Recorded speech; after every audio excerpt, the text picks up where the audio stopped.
What if we built a huge tower on the moon? A tower that could provide future missions with light, power, and guidance technologies that could help astronauts explore our natural satellite. It's not something from a sci-fi book. It's a novel idea from Honeybee Robotics, one of the brightest space technology companies. The lunar utility navigation with advanced remote sensing and autonomous beaming for energy redistribution, or simply Lunar Saber, is a 328 tall pole. It's capable of holding 1 ton of equipment on top of it. But how could we build such a giant construction? No rocket would be able to hold and land such a giant pole on the moon. And building such a tower on the lunar surface without already existing infrastructure would be next to impossible. So, Honeybee might use the deployable interlocking actuated bands for linear operations Diablo system. It uses a rolled piece of metal and bends it into a deployable cylindrical structure that can support really heavy payloads. It would be easier to build it on the moon because gravity there is only 16% of that on Earth. The structure could serve as the base for Lunar Saber. Power is crucial on the moon, so putting solar panels along the sides of the pole would be super useful. The company is now discussing 2 types of solar panels. The first one is like a yo-yo extended from the top payload holder of the tower. It would envelop the metallic structure and allow access to the sun at all angles.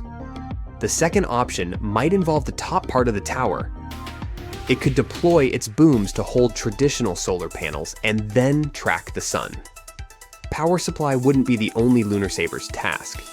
It would also be able to beam power to other devices, track other devices, and provide communication, light, and energy. Let's talk about these functions in more detail. If one mast of the pole was bathing in sunlight while another was lingering in shadow, the one with excess power would be able to beam power to the one lacking it. Plus, similar power beaming could happen between Lunar Saber and rovers and astronauts in spacesuits. To beam all that power effectively, though, the tower would need to know the precise location of those objects. That's where the second technology would come in. Lunar Saber could use a set of sensors to find and track other objects. Basically, anything in a direct line of sight could be tracked and powered by the tower itself. Lunar Saber could also act as a lunar cell phone tower. It would allow wireless communication in its network. And finally, it would be super helpful for astronauts to actually see where they would be going. Rovers wouldn't need to wait out the 2-week lunar darkness. Floodlights at the top of the tower could provide enough visible light for astronauts and rovers, which would allow them to effectively perform their activities at all times. But guess what? The tower could become even more useful. We could combine several towers in a mesh. It would allow astronauts to communicate more effectively. Plus, power could be beamed even from the other side of the moon. It would enable 2 main applications that have been a thorn in lunar exploration's side so far: constant communication with Earth and constant supply of solar power. The thing is, explorations on the other side of the moon are quite tricky, which limits the area of scientific research to the side directly facing Earth. But a strategically placed mesh of Lunar Sabers could allow communication back to Earth, and we would be able to explore the dark side of the moon. Since at least half of our natural satellite is always lit up, if we placed Lunar Sabers correctly around the surface of the moon, there would always be at least one bathing in sunlight. That one sunlit tower would then wirelessly transmit power to others in its line of sight. This process would keep going until power was beamed to the main astronaut's base, supplying them with power even in the cold lunar darkness. Unfortunately, at the moment, such technologies look unrealistic. We're not close to having wireless energy transmission over long distances. Even on Earth, we still need to use batteries and wires. It might be easier to launch many satellites into orbit around the moon than to create a network of giant communication towers. Under your feet, the moon is pulsing. You feel danger with every pore of your body. The lifeless satellite, or so you thought, stays still for a second before knocking you down to the ground with a powerful tremor. Is it a moonquake? For years, scientists believed the moon was completely inactive, but the newest evidence seems to suggest that this idea is totally wrong. Researchers from the University of Maryland have recently discovered 266 mysterious ridges on the far side of the moon. And these ridges likely point to recent geological activity. So, are we really talking moonquakes? Well, kind of. The ridges are located in volcanic regions that formed 3.2 to 3.6 billion years ago, but they appear much younger than expected. Typically found in clusters of 10 to 40, they're often located in areas where the moon's surface is structurally weaker. Now, when astronomers speak about recent, don't take their words literally. They don't mean last year or even decade. Most models scientists created suggested that the moon's geological activity ended 2.5 to 3 billion years ago. But the new information hints at the possibility that these formations have been active within the last billion years. Some of the smaller ridges seem to have formed as recently as 200 million years ago, and that is considered relatively young on the moon's timescale. It means that the moon may still be experiencing geological changes today. These discoveries kinda challenge our understanding of the moon's history and evolution. But how did scientists come to these conclusions anyway? Researchers from the University of Maryland and the Smithsonian Institution used crater counting to estimate the age of lunar ridges. It works like this. Surfaces with fewer craters are younger, and the more craters some region has, the older it is. Plus, the analysis showed that some ridges cut through already existing craters, meaning they likely formed around 160 million years ago. In geological terms, this is very recent, suggesting that these ridge-forming processes may still be happening. Another cool thing is that the ridges on both the near and far sides of the moon are similar, which means they may have formed through the same geological processes, having been shaped by the same forces. These forces might include the moon's gradual shrinking, thermal contraction, and shifts in its orbit. We'll talk about it a bit later. Another argument supporting the idea of a still active moon is decades-old data from the Apollo missions. They had already detected shallow moonquakes with the Apollo lunar seismic experiment, recording 28 quakes ranging from magnitude 1.5 to 5. Researchers believe that these ridges may be linked to similar seismic activity. Now, about that bizarre shrinking of our natural satellite. Scientists believe the moon formed about 4.5 billion years ago when a Mars-sized object collided with early Earth. This catastrophic impact likely sent bunches of superheated material into space. Eventually, they came together and formed the moon. In its early years, the moon was just a molten world, shaking from intense volcanic and seismic activity. So, the moon used to be a molten mess floating through space. But when did it actually solidify? Scientists have finally figured it out, 4.43 billion years ago. This was a huge turning point, not just for the moon, but for Earth too. After all, the giant impact that formed the moon might have also been the final blow that made Earth stable enough to support life. In any case, billions of years passed. The moon gradually cooled and contracted. And now look at this modern-day rocky sphere illuminating our nights. But the moon isn't completely rigid yet.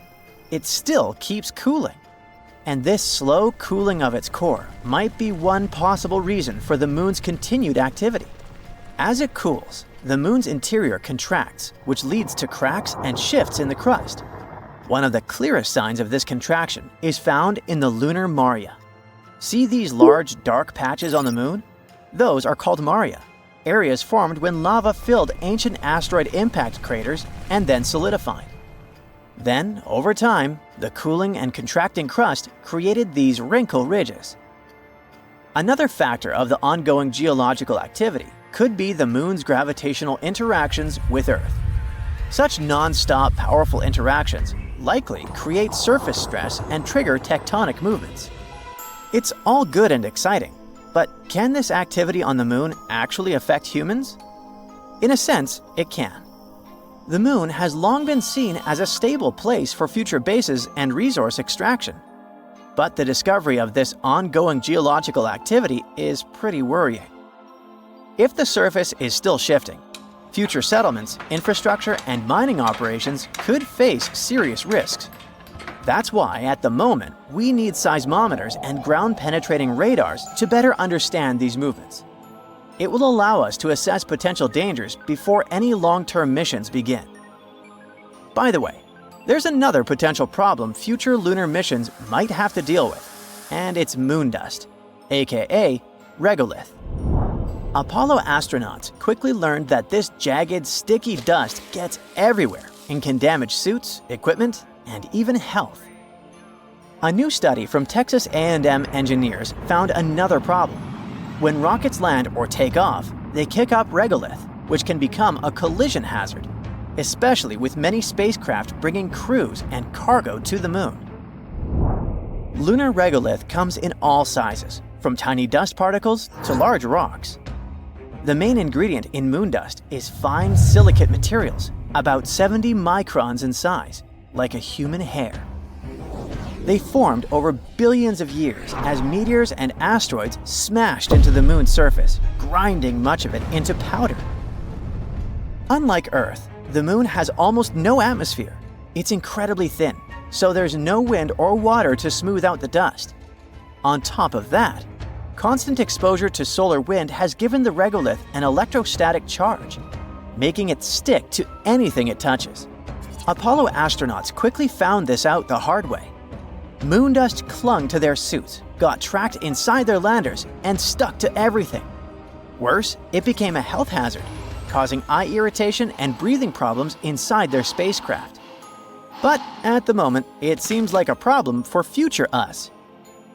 A much more important issue is finding water to support future missions, and China is going to deal with it. It's getting ready for a big mission to look for hidden ice on the moon. As part of the Chang'e 7 mission in 2026, a flying robot will explore deep craters at the moon's south pole, where ice might be trapped.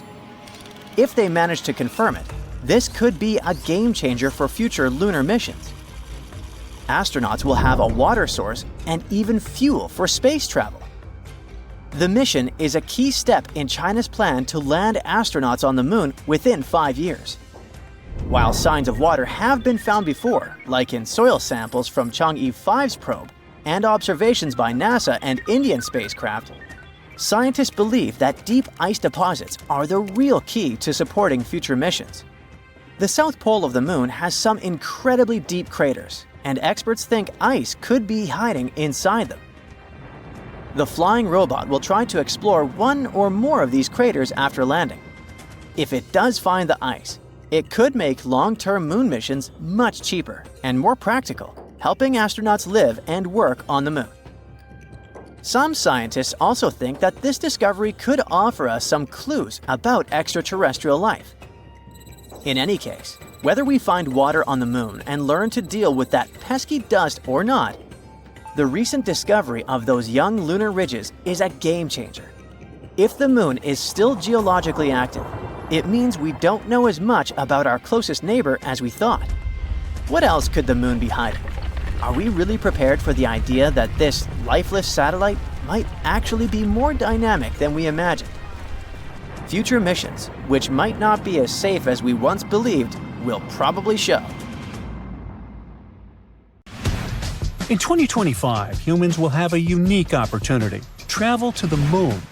So far, only 12 people have walked on Earth's natural satellite, but a private company is offering tourists a chance to change that.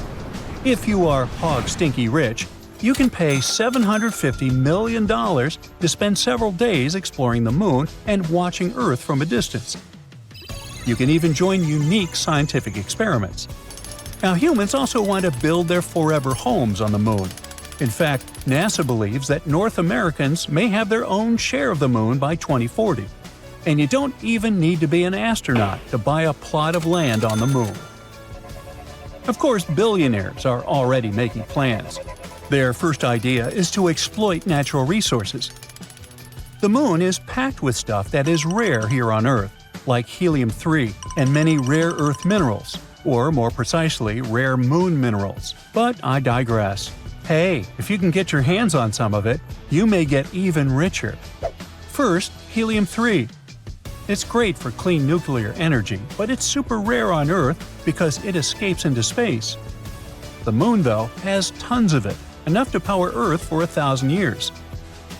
Rare earth minerals are not actually rare on Earth, but they're hard to mine because they react with oxygen. On the Moon, hey, there's no oxygen, so we could easily get loads of these materials to make better tech, like electronics and batteries. Scientists aren't thrilled about this. For the first time, they have a chance to explore 4.5 billion years of space history. Because the Moon's soil has stayed the same for billions of years. Studying its rocks could reveal lots of secrets about the universe's origins. But if billionaires mine the Moon and destroy these rocks, all that knowledge could be lost forever. Another problem with exploring the Moon is the size of it. The Moon is big, but the best spots, the ones with water and sunlight, are limited. Most of the lunar surface is dangerous because of earthquakes or moonquakes, radiation, and meteorites. That means tourists, scientists, and mining companies would be elbowing each other in 3 small regions. The first region is called the Peaks of Eternal Light because there's always sunlight over there, making it a great energy source for telescopes or human colonies. The second spot is the far side of the Moon. Here, radio signals from Earth are not so strong. It's not just peaceful and quiet there. It's also a great place to set up a telescope and study the universe. The third place is called the Pits of Eternal Darkness. It's where all the trolls on social media go on vacation. Nah, it's really because no sunlight reaches that area. This place is even better for scientists because they can use special astronomy tools to study the most distant parts of the universe. This is also where you can find about 1 billion tons of water. If scientists could visit the Moon and study it, they would make amazing discoveries. But today, there are no international laws protecting space. No country can own the Moon, but this can't stop a private mining company from calling dibs on a particularly good spot. In the past, a bunch of nations signed the Outer Space Treaty, and they agreed that space exploration was supposed to benefit all humankind. But exploring it is not cheap in the first place. Taking a single gallon of water from the Moon to the Earth is extraordinarily expensive, and I bet not everyone can afford that.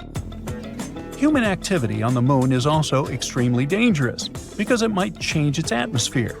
Now, to understand it better, let's look at the surface of the Moon. This floating rock has many craters that have been forming for billions of years. When a meteorite crashes into the Moon, fine dust called regolith, with particles so tiny they can cut like glass, rises into the air. This process once created the atmosphere of the Moon, and this atmosphere is quite different from the atmosphere of Earth. A big rocket landing on the Moon can launch this fine dust into the lunar sky, and the difference here is that the space objects crashing into the lunar surface are actually gentler. A rocket landing is so intense it can increase the number of atoms in the sky 100,000 times. If the number of atoms in the atmosphere grows, the air turns into a dusty plasma. This means that you'll be breathing in air as toxic as the one that poisoned miners in the olden days. Such an atmosphere could end space tourism too, because it makes electronics malfunction and machinery shut down. Well, truth be told, our own presence on the Moon is already dangerous. When scientists discovered water on the surface of the Moon, they were super excited to study it. This was their chance to understand where this water came from, and even figure out how water appeared on Earth.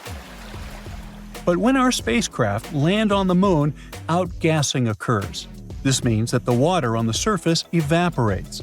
This evaporated water can contaminate the water on the Moon, ruining all scientific data. Because when astronauts take a sample of the lunar water to study it, they will get the water from Earth they have brought along. Bummer, really.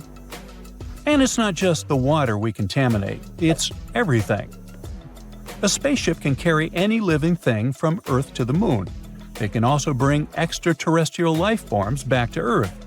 This type of contamination is extremely dangerous because it can put human lives at risk. Something similar happened when Europeans were exploring unfamiliar lands they came upon in the Americas. They accidentally introduced new microbes to the natives they met. And since the immune systems of the native population were not used to those new bacteria and viruses, they got sick and worse. At the same time, Europeans also became ill with diseases their bodies didn't know about yet.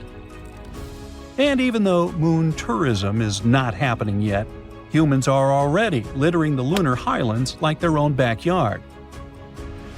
In 2024, an artist named Jeff Koons sent a sculpture to the moon. The sculpture is a transparent box filled with spheres, and it got to the moon thanks to a ride on a SpaceX Falcon 9 rocket. In each sphere, Koons engraved the name of a human he considered super important to humankind, like Aristotle, David Bowie, and Leonardo da Vinci. Thankfully, you don't have to go all the way to the moon to see this sculpture. You can purchase an NFT of each sphere. Or not. Back in 1971, the crew members of Apollo 15 also left a couple of things on the moon. A figure created by a Belgian artist and a commemorative plaque to honor other astronauts who couldn't be there. And it's not just art that humans dumped on the moon. If you take a walk, you might just stumble upon 413,000 pounds of materials left behind, including a gold olive branch, a falcon feather, a silver astronaut pin, a Bible, some golf balls, a hammer, and even leftover urine collection kits. Most of this stuff was left behind by the astronauts that explored space between the 60s and 70s. So you can find moon rangers, lunar probes, and orbiters that are decades old already. Now, to be fair, bringing back unnecessary equipment costs a ton of money. And back in the 60s, their priority was the safety of the astronauts. The sad truth is that the moon is already turning into an extraterrestrial landfill, and we don't even live there yet. But now we want to settle there, so NASA is trying to get rid of all this trash. The good news? Hey, you can be part of this process. The space agency launched a competition called the Lunar Recycle Challenge, and if you want to join it, you must find ways to reduce the amount of litter produced and recycle it into materials that can be used for space exploration. To win, you need to develop a way to completely recycle the trash that is on the surface of the moon. You will help science and win $3 million. And if you get this sum, well, you might finally afford a ticket into space. It looks like a regular beach, but something sets off an alarm blaring in your head. The sand looks too red, the sun is too bright, the wind is all wrong, it's hard to breathe, and there's no water in the ocean. Well, panic not, it's normal, since you're on Mars. For the longest time, we've seen Mars as a dry, lifeless dust ball, a freezing desert where water exists only as ice or vapor. But new research suggests that billions of years ago, it was a totally different place. And instead of endless dust, it may have had something much more familiar to us – sunny, sandy beaches. Scientists from Penn State, UC Berkeley, and Guangzhou University studied radar data from China's Zhurong rover. It started to roll across Mars in 2021. While exploring the surface of the red planet, it found sloping rock formations that looked strikingly similar to the ones found on Earth's coastlines. Those are called foreshore deposits. They form when waves push sand onto a shoreline. But Zhurong wasn't just taking pretty pictures. It also had ground-penetrating radar, a tool that allowed it to scan deep below the Martian surface as it traveled 1.2 miles between May 2021 and May 2022. And it found something pretty wild. Layers of sediment sloping down at a 15-degree angle. This pattern is identical to the ones left behind by waves on Earth. And this wasn't from the wind, volcanoes, or anything else. It just looked like a real beach. And that's actually a big deal. Because if there were waves and tides, there must have been a large body of water. That means Mars may have once had just the right conditions for hosting life. Even after 3.5 billion years, the formations are still incredibly similar to beaches on Earth. So there must have been a time when Mars was much more than just a dusty rock in space. After revealing this shocking news, Zhurong's radar scanned 260 feet deep into the ground, discovering sediment layers. They once formed along a path perpendicular to an ancient shoreline, the one that likely existed 4 billion years ago. At the same time, it might not be all that surprising. Back then, Mars wasn't the dry, frozen wasteland we see today. It had a thicker atmosphere, a warmer climate, and plenty of liquid water. And I'm not even talking about some tiny puddle. Beaches don't form without a massive body of water. For waves to shape the land like this, there had to be rivers flowing into a vast ocean. Powerful currents had to be moving sand around, and water had to stick around for a long time. This couldn't be just a brief wet spell. It was a period where Mars was hydrologically active for millions of years, potentially being a place where life could have thrived. This discovery gives even more weight to one theory. It has been puzzling scientists since the 1970s. That's when NASA's Viking spacecraft snapped images of what looked like a shoreline wrapping around Mars's northern hemisphere. But there was a problem. The shoreline was all over the place, with elevations varying by up to 6 miles. Wow, which is nothing like our flat, mostly consistent shorelines we see on Earth. This difference made scientists doubt that a Martian ocean ever existed. For years, scientists have been trying to crack this mystery. In 2007, they suggested that Mars' rotation actually shifted billions of years ago. As the planet's massive Tharsis volcanic region grew, the planet's spin axis tilted, warping the surface. It could explain why the shoreline is so uneven today. In other words, what once was a flat and level landscape got distorted over time. Interestingly, Mars has been dropping hints about its watery past for years. Curiosity found ancient ripples in Gale Crater. There were signs of a long-gone lake. Perseverance is currently studying a fossilized river delta in Jezero Crater. Now, with Zhurong's evidence of an ancient ocean, it all comes together. Small lakes? Check. Rivers? Check. A massive ocean covering the northern lowlands? Quite possibly.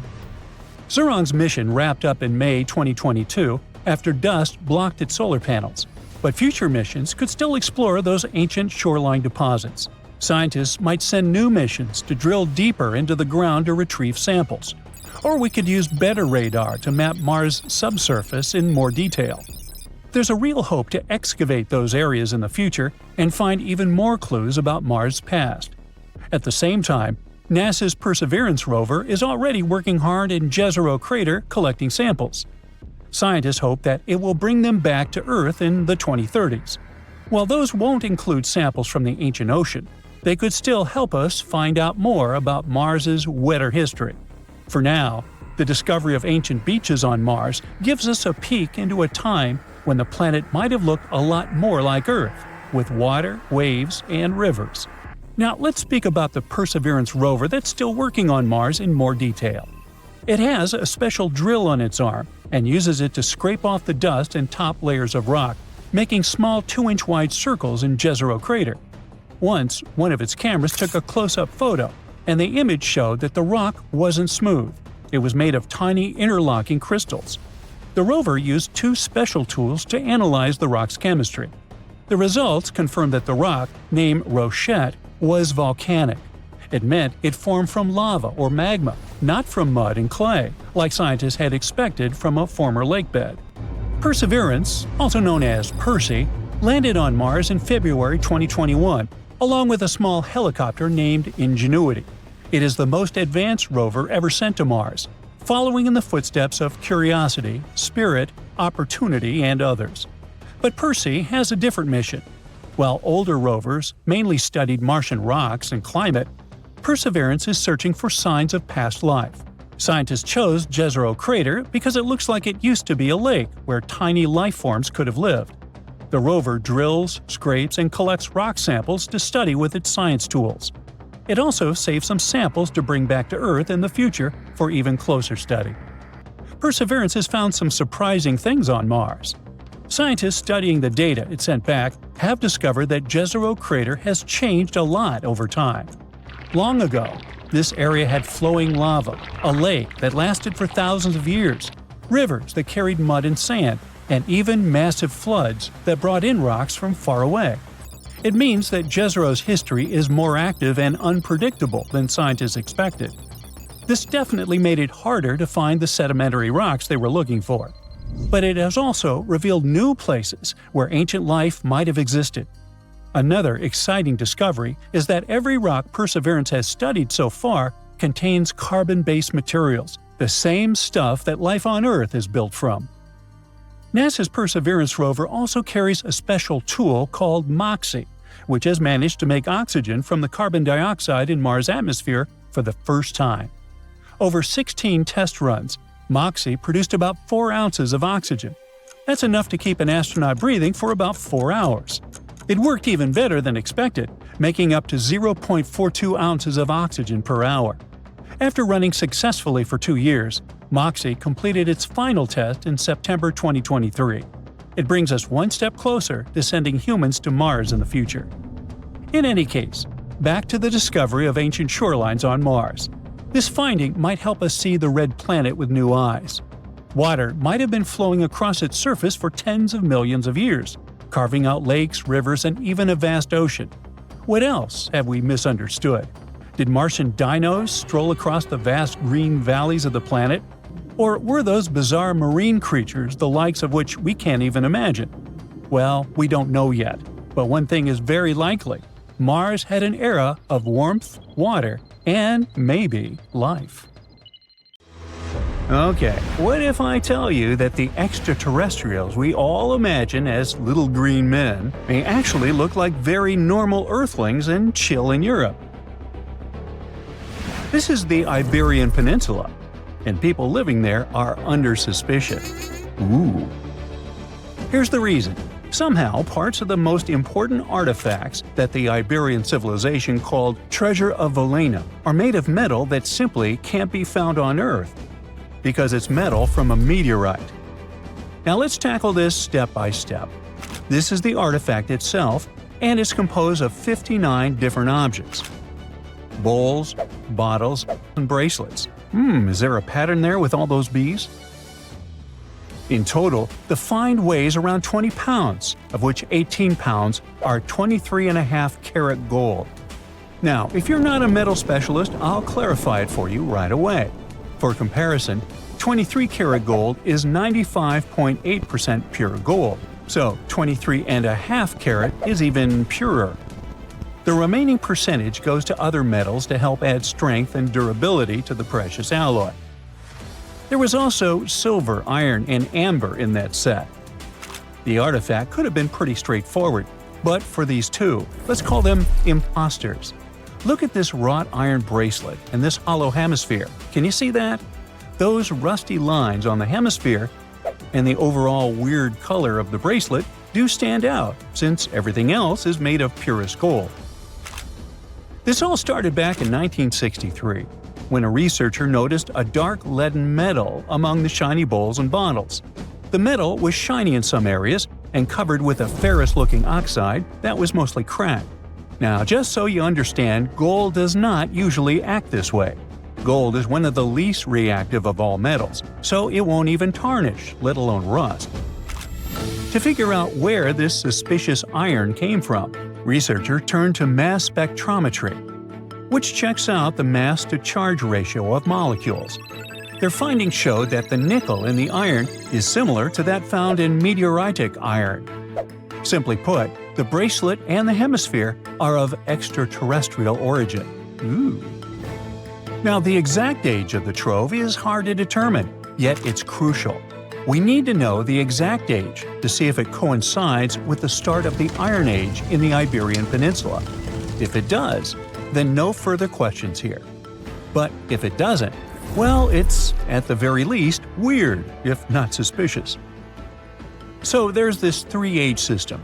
It comprises the Stone Age, then the Bronze Age, and then the Iron Age. The Stone Age is of no importance here, so let's compare the Bronze and the Iron Ages. The Bronze Age began when it was realized that combining copper and tin produced a material that was more durable than either metal alone. This era was all about major upgrades in tools and weapons, but two standout inventions were writing systems and the wheel. Then came the Iron Age. This time was all about slowly bringing iron into everyday life. Iron was way easier to shape into cool designs than bronze. Now this was a big deal because iron, especially transformed into steel, provided significant improvements in all aspects of life. Tools became lighter, cheaper, and stronger compared to their bronze equivalents. You get it? Good. So researchers have long debated whether the treasure dates back to the post-Argaric era or the latter part of the Bronze Age. The most recent study claims that those artifacts were created in 1400 to 1200 BCE, and something really doesn't add up. First off, the Iron Age began around 500 years after these artifacts were crafted. Plus, ancient craftsmen couldn't know back then how to work with metals that landed on Earth approximately 1 million years ago. And while the dates are really hard to explain, there is a logical explanation for the craftsmanship. The theory here is that those metal workers simply had access to the fallen meteorite, and thus, they could study it well and discover its properties before using it for decorative purposes. They could have figured it out through trial and error, and once they knew exactly how to work with this extraterrestrial metal, they proceeded to adorn the artifacts with it.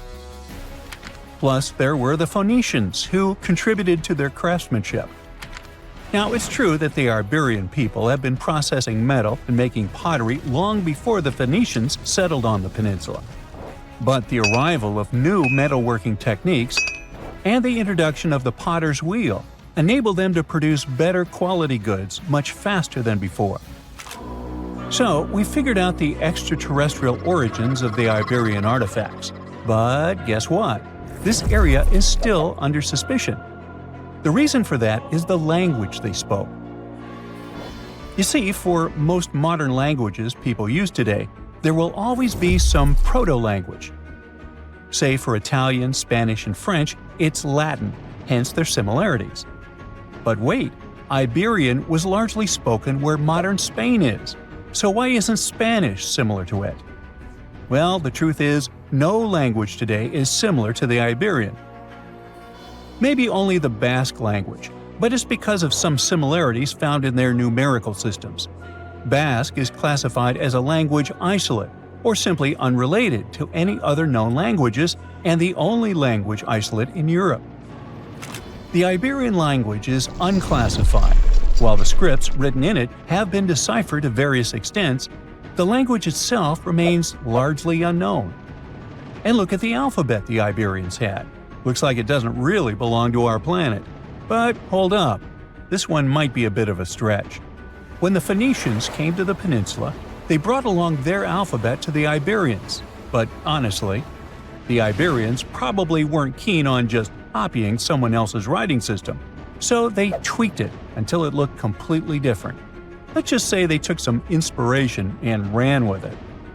While linguists can guess to some extent how most characters sounded, actually translating the language is still completely impossible. The Iberian language was non-Indo-European and faded away over 2,000 years ago. And there aren't any similar languages left to help us out.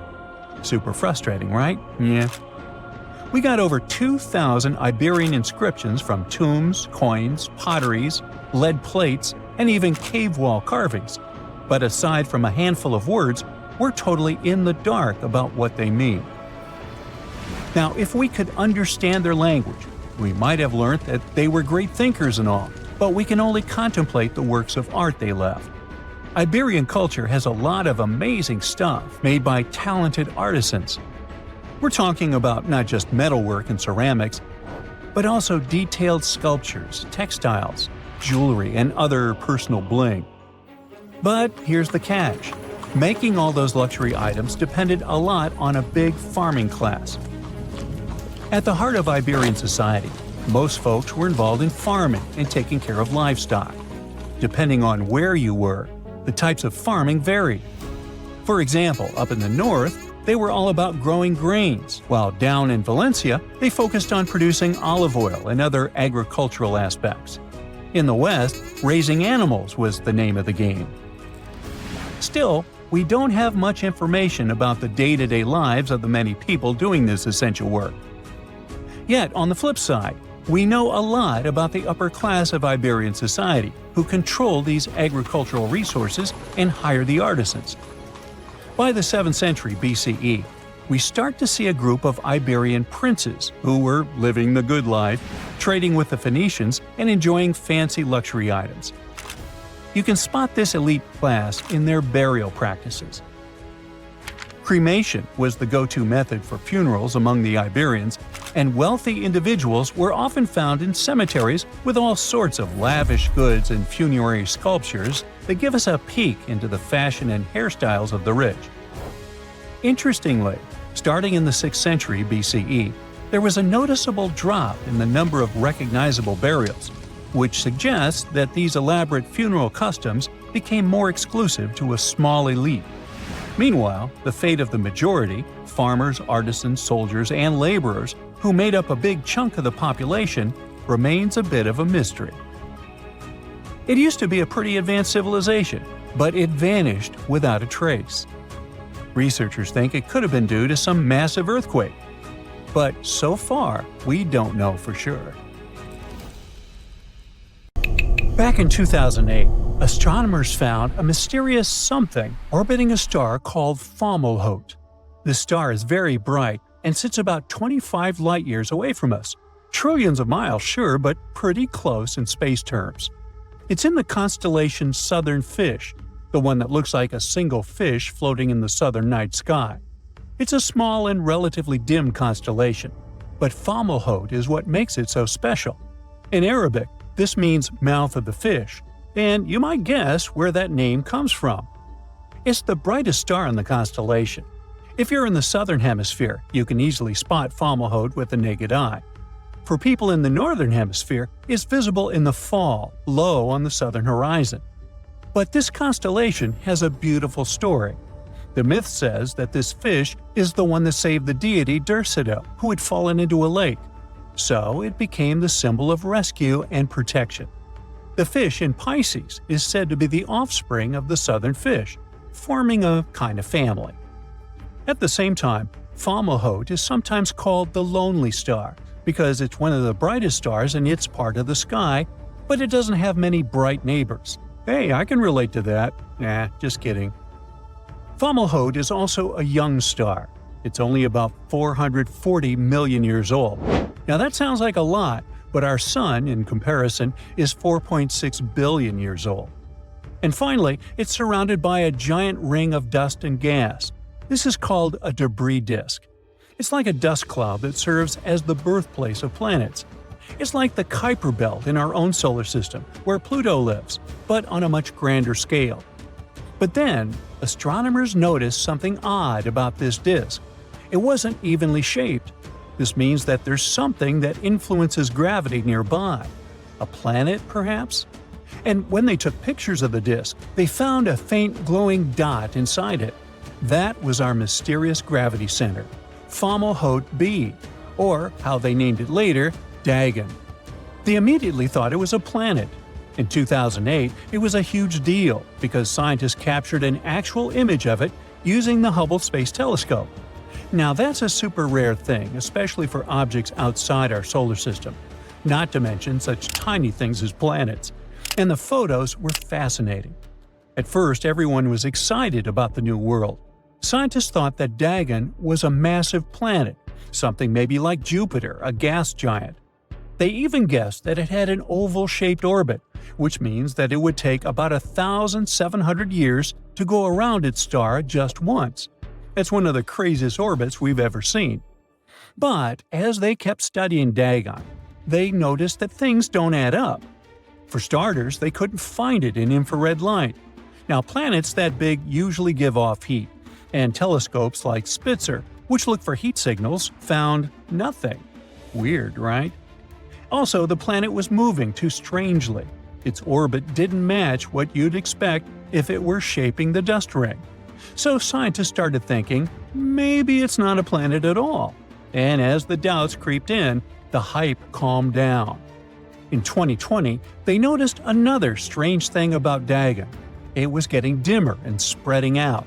And well, planets don't usually do that, but clouds of dust do. This led to a new idea. What if Dagon isn't a planet, but the result of a massive collision? Imagine two big chunks of ice or rock smashing into each other at incredible speeds. That's what they think happened here, a giant space crash that led to lots of debris. That's how it got officially removed from the list of exoplanets. But then, in 2023, the new James Webb Space Telescope, which is even more powerful than Hubble, decided to take a closer look at Dagon. And when scientists looked at the data, they jumped back into the previous debates. Wait, it might be the planet after all. All this scientific back and forth led to Dagon getting dubbed the zombie planet. But after a while, astronomers finally found the middle ground. Dagon really turned out to be a dust cloud that's slowly disappearing, but there could still be hidden planets in the system. There's another ring of dust closer to the star that might be shaped by an unseen planet. There are many mysterious weird planets out there. Trace 2b orbits a star 750 light-years away from Earth, much farther out than our Dagon. It's in a region of the sky that's been heavily studied by planet hunters. It was first discovered in 2006 by the Transatlantic Exoplanet Survey, an observatory with a bunch of cool telescopes that are used to find planets. They use a witty method for it. They observe the stars, and when they see unexpected dips in brightness, that means that something must be passing in front of the star, making it a wee bit darker. This is called the transit method of the planet discovery. When Trace 2b was spotted that way, scientists took a closer look and confirmed it. It had a certain gravity pull that caused its star to wobble. But that also means that the planet should be gigantic, probably a gas giant like Jupiter or Saturn. But, unlike Jupiter, Trace 2b is much closer to its star. This makes it a special type of a planet called hot Jupiter. That's what we call gas giants that orbit so close to their stars that their atmospheres are scorched to extreme temperatures.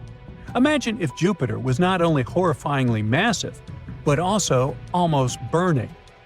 This planet is tidally locked to its star. This means that it always faces the sun with one side, just like we can only see one side of our moon. Its day side is blisteringly hot, but even the cooler night side has temperatures around 2,900 degrees Fahrenheit. But there was something very eerie about this new world.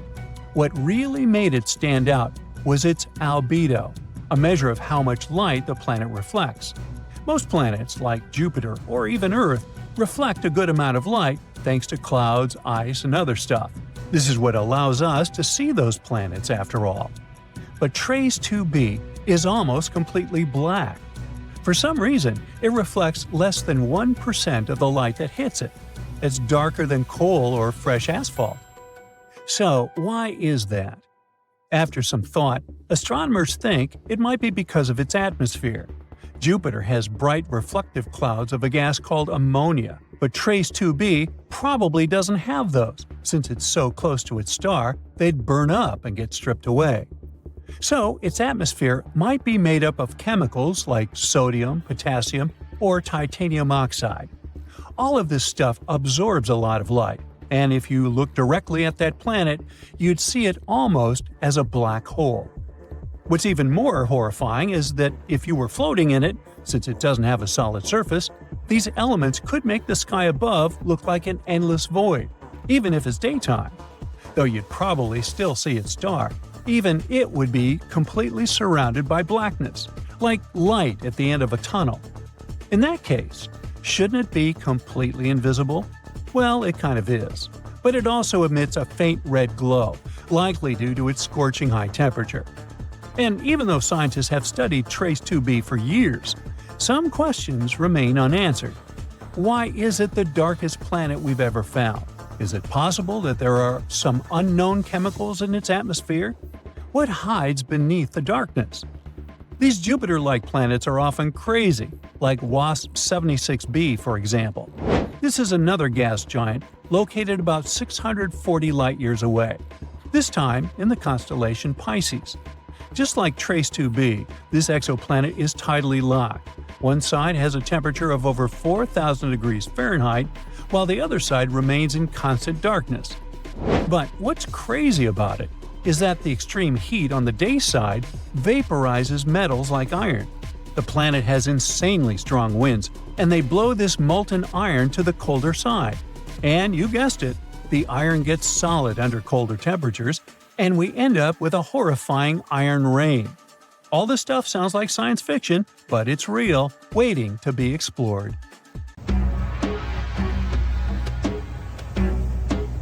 This is not a dune set. This is a very real desert in Niger. Jado was probably built by the nomadic Sao people and is filled with ksars, which are fortified houses made of salt and clay, with giant walls and secret passages.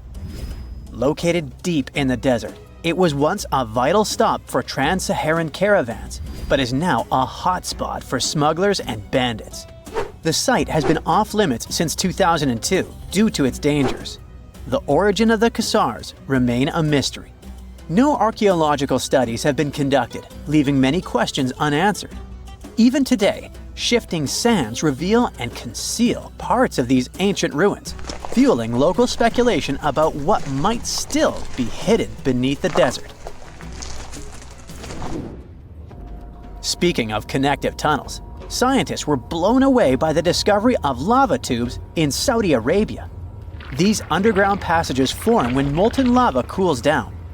Researchers believe that ancient nomadic groups may have utilized these tunnels to survive the super harsh desert climates. While excavating the tunnels, archaeologists uncovered artifacts, rock art, and skeletal remains. The art and animal bones show that the people who used the tunnels were probably sheep and goat herders. They're still piecing together whether these groups lived in the tunnels for extended periods or just used them as temporary shelters. The Great Pyramid of Giza has been standing for thousands of years, but it's still hiding secrets. Using special scanning technology, scientists found two hidden structures under an ancient burial ground. The first is a shallow L-shaped structure, and below it is a much larger space that could be a final resting place or a chamber. The smaller structure was filled with sand on purpose, while the deeper one might be an empty chamber. Experts believe the two are connected, possibly as an entrance leading to a secret chamber. This is big news because it might give us some more insight into who built the pyramids and why. The world is full of ancient writing, but some messages refuse to give up their secrets, like the mystery of the Bashplemi tablet. This unusual stone, pulled from a lake in Georgia, is covered in symbols no one can read. Even with modern technology, experts are completely stumped. The tablet is about the size of a book, with 60 symbols carefully carved into its surface, but 39 of them don't match any known language. Some resemble scripts from ancient civilizations in the Middle East, India, and Egypt, but none are an exact match.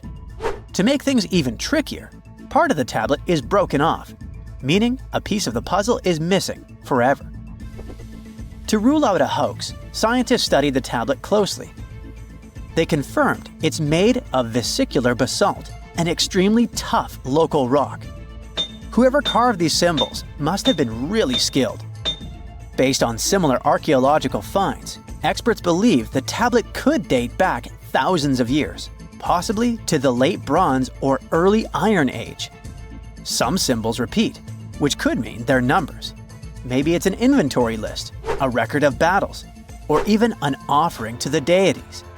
Until someone cracks the code, the Bashplemi tablet remains an unsolved mystery from the depths of history. Experts are still stumped with what this Minoan disc might mean. The Phaistos disc is one of the most mysterious finds from the Minoan civilization. This 6-inch clay object, discovered in 1908, has strange spiral markings that no one has fully decoded yet. The disc has 241 symbols on both sides, showing everything from people and animals to tools and plants. Experts have come up with many theories about what the symbols mean. Some think it's an early form of Greek. Others suggest it's a prayer or a hymn. and some even believe it could be a letter from a king in Anatolia to a Greek ruler. Let's see who will be the first to figure this out. It's always a fun day at an archaeologist's office when they find something as big as a 2,000-year-old marble head. A French archaeologist mission went digging inside an old medieval house near Alexandria in Egypt and found a statue's head depicting an old, possibly ill man. This statue dates from the last Egyptian dynasty before it became part of the Roman Empire, and the site where it was found is associated with the likes of Cleopatra and Mark Antony. For archaeologists, even the smallest finds at this site means a lot. You've heard of Lucy, right? The Australopithecus that was an early ancestor for us humans. Well, scientists found some of her species' footprints somewhere in Tanzania. The so-called Laetoli footprints are over 3 million years old. The trail stretched 88 feet and has about 70 footprints, left behind when a bunch of early humans walked across some wet volcanic ash. What's cool is that these early humans were already walking on 2 feet, like us, not all hunched over like apes. The close spacing of the prints shows they probably had short legs and a shorter stride than we do today. In an ancient Egyptian temple, archaeologists uncovered a shrine unlike any other. A place dedicated to falcons and 2 mysterious deities.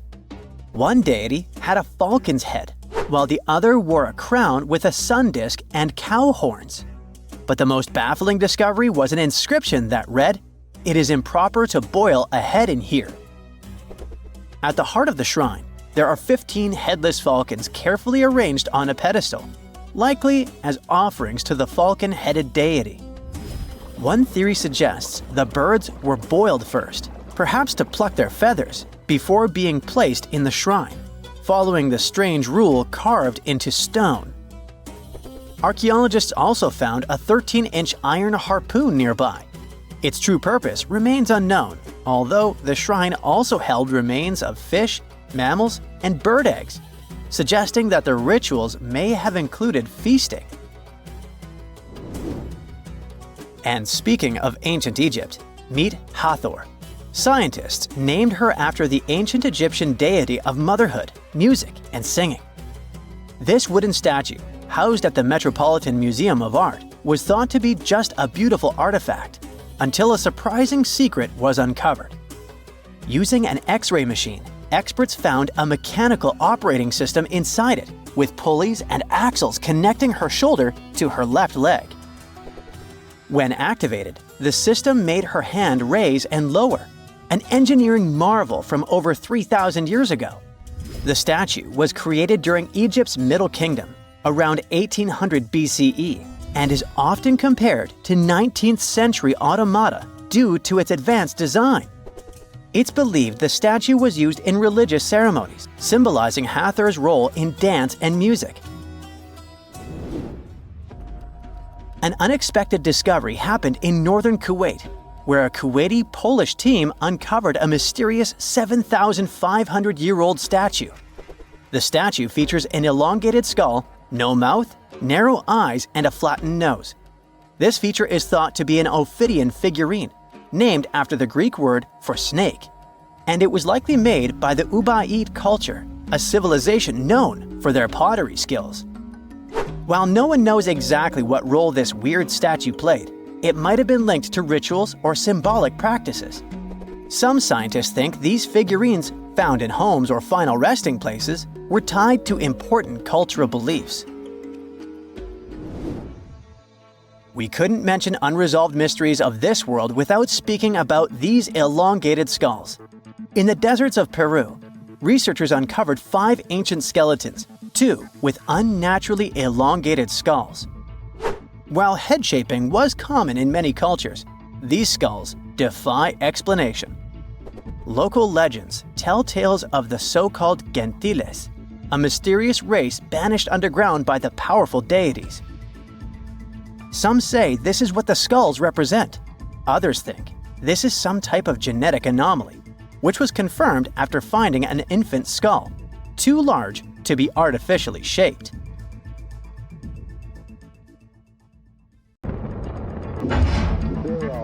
And we have liftoff off of Mars Global Surveyor as America begins its journey back to the Red Planet. There's a weird structure on Mars, a square. A near-perfect square standing alone in the endless red desert. And it looks too perfect, too precise to be anything but artificial. Nature's chaotic, and it rarely makes things look so deliberate. So the internet took one look at it and lost its mind, as the internet tends to do. The image spread like a virus on social media, igniting every conspiracy theory you can think of. Some were convinced it was proof that intelligent life had once tread upon the Martian sands. Well, let's dive in and sort it out. The image is real, and it's really old. The thing, not the picture. NASA's Mars Orbiter camera snapped it in 2001, capturing a tiny slice of Martian terrain, and there sat the square. Now, is that evidence for intelligent life? Well, Mars is an empty world now, a rust-colored desert. But once, long ago, it may have been something else entirely. A planet filled with roaring rivers, vast oceans, and thick clouds rolling across the sky. Now, in a world like that, life, if it ever had a chance, could have taken root. And there's a possibility it did. Scientists think that life could have existed on Mars in a short period from around 4.1 to 3 billion years ago. It could have started during the early era of Martian history, called the Noachian period, and lasted all the way to the late Hesperian period. Meanwhile, here on Earth, the first oceans were just forming. Life on our planet was just beginning, in the form of tiny bacteria in deep-sea hydrothermal vents. While Mars was already fully wet, on Earth, there were no plants or animals, just microscopic life trying to survive. So, Mars took the lead in the life game. It had a much thicker atmosphere, which could have trapped enough heat to keep water liquid. Valley networks, huge traces across the red landscape, show us the incredible story of rainfall, rivers, and lakes. Huge asteroids were still hitting Mars at the time, and they could have brought organic molecules with them. But if that's true, what happened, and where did life go? A recent NASA study suggests that the answer is more complicated than we thought. Astronomers believe that something drastic happened to Mars, like boom, and its cozy climate was gone, its atmosphere thinned. Without a strong magnetic field like Earth's to protect it, solar radiation stripped away the air, leaving Mars cold and dry. The ocean simply evaporated. Some of the water escaped into space while the rest froze underground or became locked in polar ice caps. Today, all that remains is a ghostly memory, dry channels and salty mineral deposits. But it looks like the transition wasn't sudden at all. It was slow and gradual. The planet was changing from wet and warm to cold and dry over millions of years. In fact, Mars kept its ocean even after the temperatures dropped to freezing. Some parts of Mars, especially the northern lowlands, might have remained wet for many, many centuries. Shouldn't the water freeze when it gets below 32 degrees Fahrenheit? Well, yeah. But there are many reasons why this miracle happened, like Mars's thick atmosphere and warm water traveling through currents. And during that time we mentioned before, from Noachian to the late Hesperian, life could have found a way. Microbes on Earth thrive in some of the harshest places, beneath Antarctic ice, in deep sea vents, in toxic volcanic lakes. Hey, life doesn't care. So these times in Martian history would be amazing for it. But don't be mistaken, Mars was never a paradise. Even during its cozy times, it wasn't as lush and green as we might imagine. In its early days, Mars was something more extreme, something closer to the young Earth. During the Noachian period, it was warm yet wet. Then, the climate shifted into the Hesperian period. Oceans were stretching across the northern lowlands. Temperatures dropped, and snow piled high, forming massive glaciers in the south, transforming the planet into an icy world. Finding microscopic life at that time is possible, but an intelligent civilization? That's less likely. The square that went viral isn't evidence for intelligent life yet, and here's why. First things first, people freak out because nature doesn't make straight lines. But that's not really true. Actually, nature does it all the time. For example, here on Earth, we have the Giant's Causeway in Northern Ireland, a beautiful field of hexagonal basalt columns. These are completely natural. They're formed by volcanic activity. There's also the Devil's Tower in Wyoming. Hey, remember it from the Close Encounters movie in the 80s? That's a symmetrical rock formation, and it was created by erosion. However, if we looked at these things from space, they'd look artificial. So, what is the square? How about a fracture pattern in the rock or some terrain that's broken apart along straight lines due to stress? This happens on Earth all the time when rock expands and contracts over time.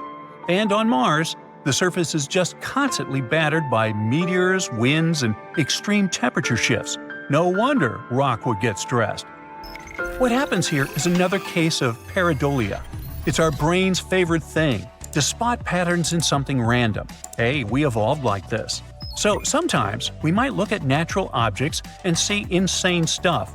Faces on trees, animals in clouds, shapes, and so on.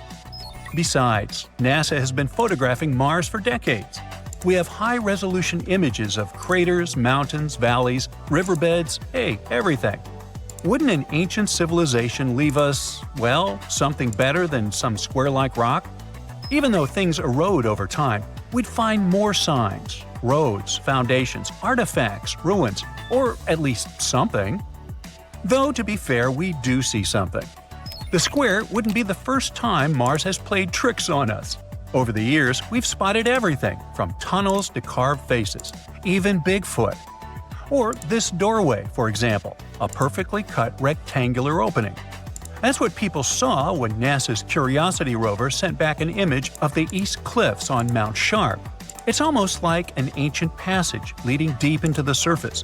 You just need to go in and find some fantastic underground base. Well, NASA decided to take a closer look at it. It turns out it's just 12 inches tall and 16 inches wide, the size of a dog door.